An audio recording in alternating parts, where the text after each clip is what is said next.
Hello, fellow YouTubers, and welcome back to Phoenix Wright Ace Attorney. On the last episode, we started the final day of the trial by they luckily found they found the caretaker who were calling Yanni Yogi. So we don't have any proof for that, which is exactly what Von Karma's testimony is about, or at least defense is about. And we have no way to prove it because he got rid of his fingerprints. But we decided that we're gonna try and testify his. We're gonna call his parrot as a witness. So right now, Von Karma's wanting to see if we actually go through with this or not, or if we give up. So we're going to pick the obvious choice. Let the parrot take the stand. I will cross-examine her, Your Honor. I like how Phoenix remembered that it's a girl parrot. This is the most ridiculous thing I've ever heard. Von Karma's rigged every person's testimony, every piece of evidence. Except the parrot. She's my last chance. That's a sad statement. At least, I think so. Yeah, even Phoenix thinks it's sad. Bailiff, bring in the parrot.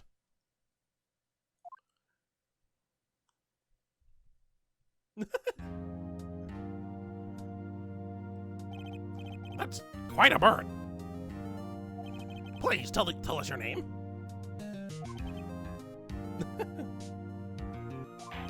Name. The witness is ignoring me. It must hurt to be ignored by a bird. Very well. Witness. Who is your owner? Please, testify to us. Who is your owner for asking a bird this?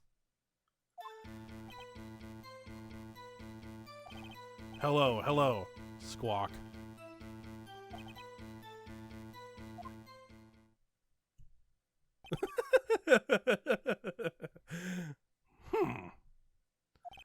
Certainly the most concise testimony we've had so far.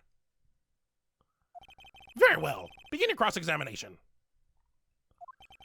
Right. What are you going to do, Nick? I don't know. What do we do, Maya?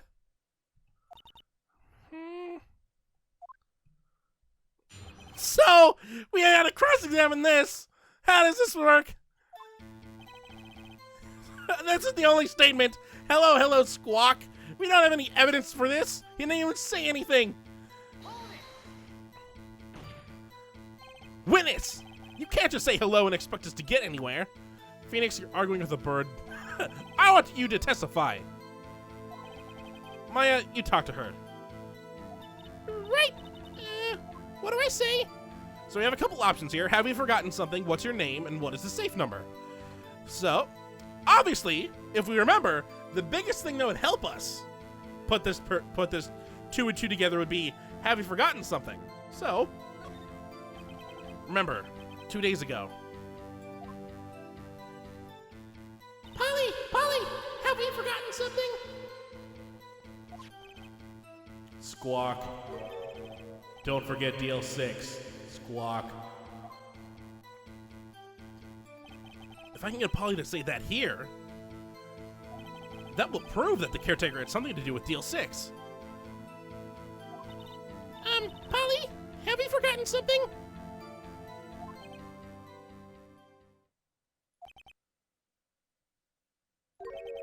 Hello, squawk. That's not what you're supposed to say. Forgot! Something we forgot! Hello, squawk. Uh-oh, it's not working, Nick. She won't say it. This is ridiculous. Why won't she say it? Tisk. Something the matter, Mr. Wright? Wait. Don't tell me Von Karma expected this. He couldn't have retrained the parrot. Could he? Did he train her not to respond when we asked if we'd forgotten anything? How did he expect this to happen? How did he expect us to actually ask the parrot to testify? He does have, like, safeguards for safeguards. But, yeah, she didn't tell us anything, so we're going to ask her this again. We can actually skip this because we already went through this. Alright, so we have 2 more options. What's your name and what's the safe number? Oh, well, neither of these 2 options really give us that much. So let's just start with the obvious. Maybe I should get her to say her name. Polly! Polly! What's your name? Polly. Polly. Squawk. Mr. Wright. I think we've established that this parrot is named Polly. Does this have anything to do with her owner's identity? Of course, or no it doesn't. So, if we pick no it doesn't, it's going to be thrown out, and we don't have anything else to go with. If we pick of course, we have to present proof that it actually means something. So let's go with the harder one. Yes, it does. Huh. Fascinating. You claim that the parrot's name will prove her owner's identity? Then show us this proof. Nick, don't you think you're taking the bluffing a little too far? Listen, we're not here to answer the question of who is the caretaker. We're here to prove that he is Yanni Yogi. All we have to do is tie the name Polly to Yogi. Your Honor, the proof that the parrot's name reveals the caretaker's identity is... Now we gotta present something. There's only one thing that we have that actually gives us any proof of who Yanni Yogi is, and that is the DL6 case file. We haven't really opened this, but I never mentioned it. There are 3 pages, as it says down here. So 12/28/2001 is the date. It tells us where it was at. It tells us the victim data, Gregory Edgeworth, defense attorney with some miles, bullet found in the heart, murder weapon was fired twice, and the suspect data with Yanni Yogi, this is pretty much all we have about him. Court bailiff trapped with the Edgeworth, memory loss, fiance Polly Jenkins commits suicide. Well, the DL6 case file? That's quite a large file you have there. Which page is the proof on, then? Show us, or stop wasting our time. Very well. Mr. Wright, please show us the page. Where in this file is the information connected to this parrot's name? Case summary, victim data, or suspect data? These are the exact same pages I just showed, and we know it's on, we even have the option to look if we want to right now. So just to double check, case summary, victim data, suspect data has the name Polly on it right there at the very bottom left, so. Suspect data. It's on the suspect data page. This page is all the information about Yanni Yogi. Right after he was arrested, his fiancée committed suicide, see? Indeed. It does say that, yes. What was his fiancée's name? Polly Jenkins. Polly? Exactly, Your Honor. He remembered the name of his fiancée who committed suicide. That's why he named his parrot after her. I see. I guess that is possible. Bah, a mere coincidence, that's all. My granddaughter has a dog she calls Phoenix.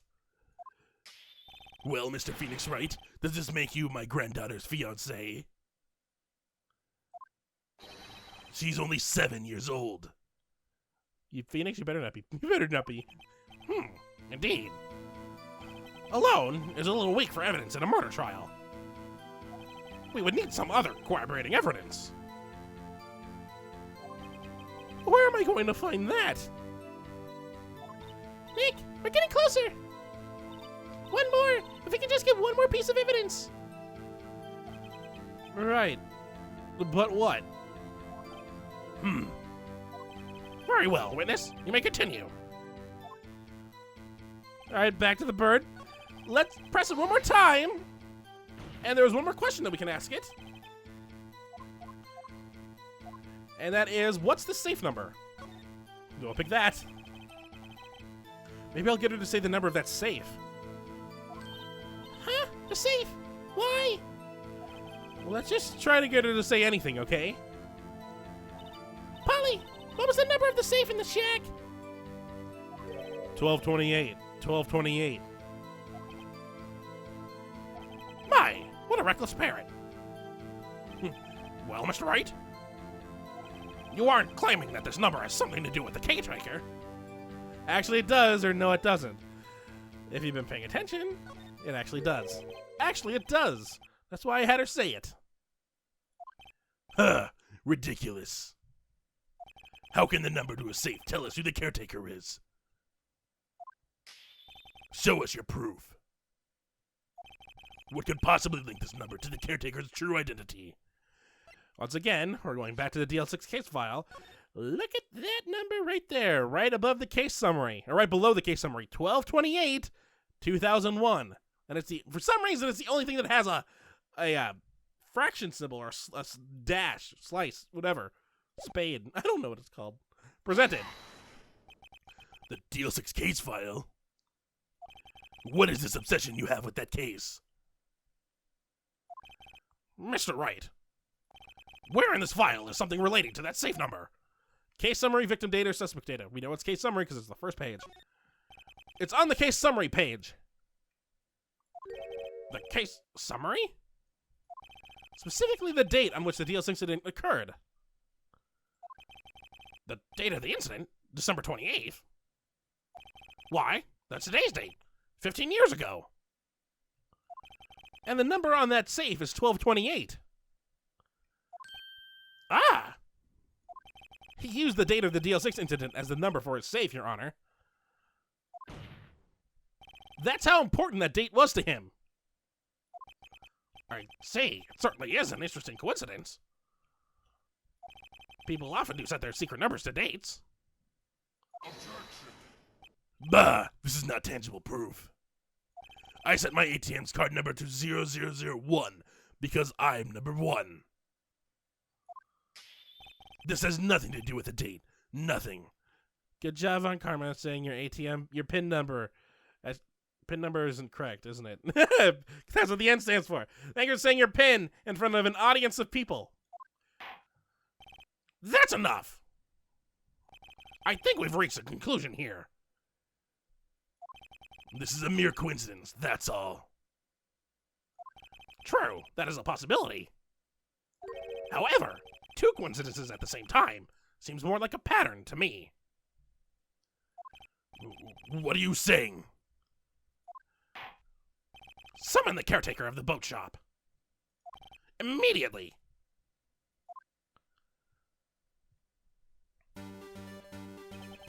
Witness! Tell us your name. Wait. This witness, he doesn't remember. No, it's okay.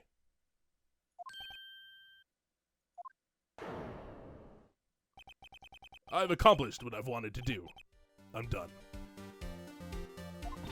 Nick, he looks totally different. This is the real Yogi, I think. Finally. He's been acting feeble to hide his true identity. Acting for 15 years. Well, let me ask you again. Please state your name for the court. My name is Yanni Yogi. 15 years ago, I served as a bailiff in this very court.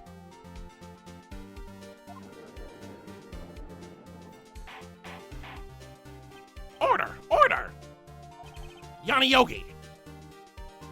So, was it you who killed Robert Hammond? And tried to frame Miles Edgeworth for his death?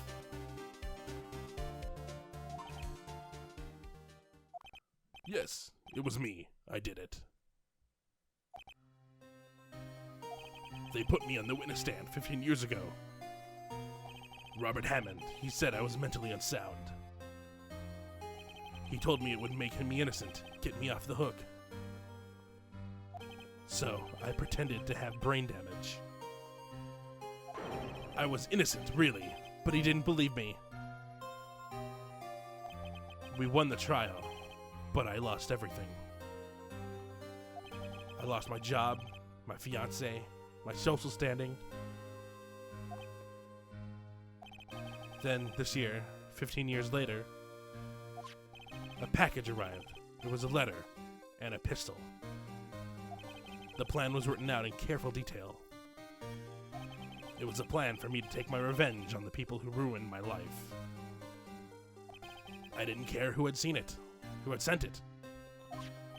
I thought this was my chance after 15 years. This was it. Finally, a chance to have my revenge on Robert Hammond and Miles Edgeworth. I have no regrets. Wait a moment! Revenge against Miles Edgeworth? What do you mean? I'm not at liberty to speak on that matter. Why don't you ask Mr. Edgeworth yourself? Anyway, I admit it. I was the one who killed Robert Hammond.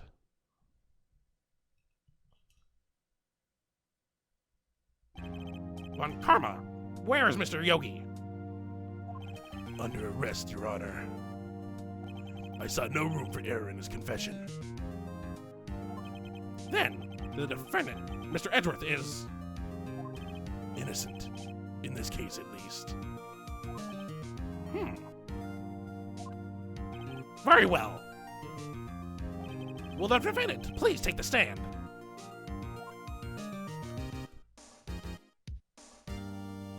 There are a few mysteries left unsolved.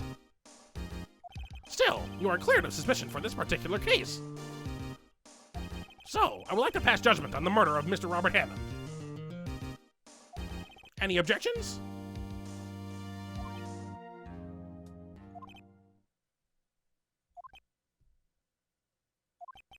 I don't believe it. Why isn't Von Karma saying anything? Very well. This court finds the defendant, Mr. Miles Edgeworth.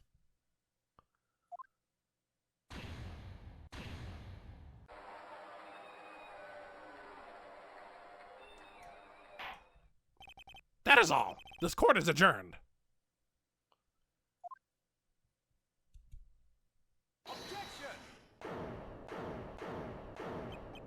Did someone just say objection? It wasn't Von Karma. Wait, but that means... No. Edgeworth? I'm gonna call it an episode here. A couple things did happen. We actually gave Von Karma his first loss ever. He didn't seem too broken up about it for some reason, despite the fact that he was very upset about his penalty and took several months vacation. He lost a case, and he is just smiling. Something is up, and Edgeworth is speaking up.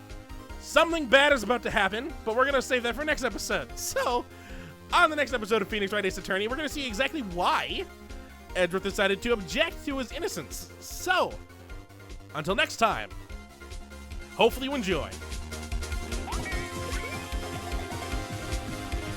Let me destroy this guy. Gobby Flowers works differently, and I never mentioned this, but if you target one person, it'll go straight after that one person until they die. Oh god, it screwed me up, because the person right after they die will just be skipped. Whoa! Also, Guardian Troops get help from other people. Okay, I finally missed one. What? Oh god, they're fast too.